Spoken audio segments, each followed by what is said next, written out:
गिने चुने कवियों में से थे जिनकी रचनाओं में दाम्पत्य जीवन की अत्यंत सुंदर, निरीह और निष्कपट अभिव्यक्ति हुई है।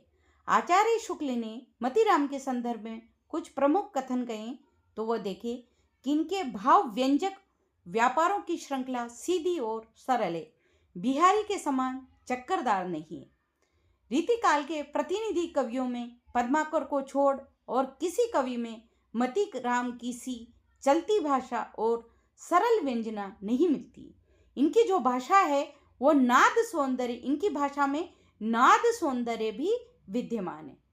और जो रसराज और ललित लाम के संदर्भ में जो मतीराम की रचनाएं हैं कि रस और अलंकार की शिक्षा में इनका उपयोग बराबर चलता रहता है।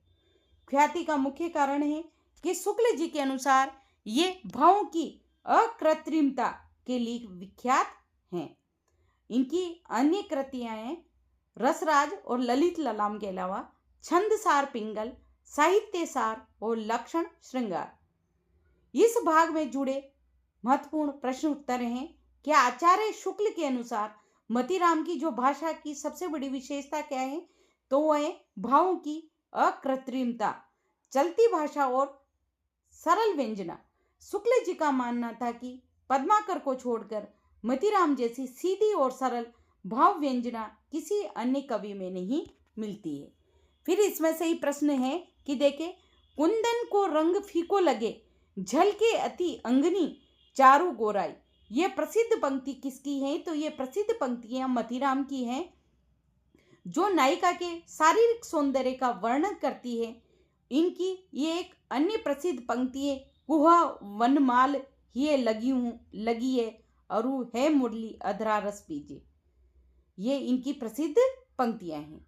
रीतिकाल का प्रवर्तन, आचार्य शुक्ल बनाम डॉक्टर नगेंद्र के अनुसार कि रीतिकाल का प्रवर्तक कवि कौन है, तो देखें कि रीतिकाल के प्रवर्तक को लेकर विद्वानों में अधिक मतभेद है। इसका मुख्य कारण रस और अलंकार विवेचन में अपनाए गए अलग अलग आदर्श है। डॉक्टर नगेंद्र के अनुसार जो प्रवर्तक हैं वह केशवदास हैं।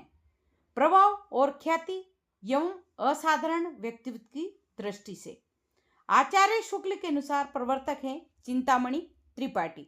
और शुक्ल जी का तर्क है कि अखंडित परंपरा यानी चलती आ रही परंपरा। वास्तव में आचार्य शुक्ल की दृष्टि परंपरा के अखंडित प्रभाव पर टिकी है, प्रवर्तक या प्रवर्तन पर नहीं। केशवदास ने लगभग 50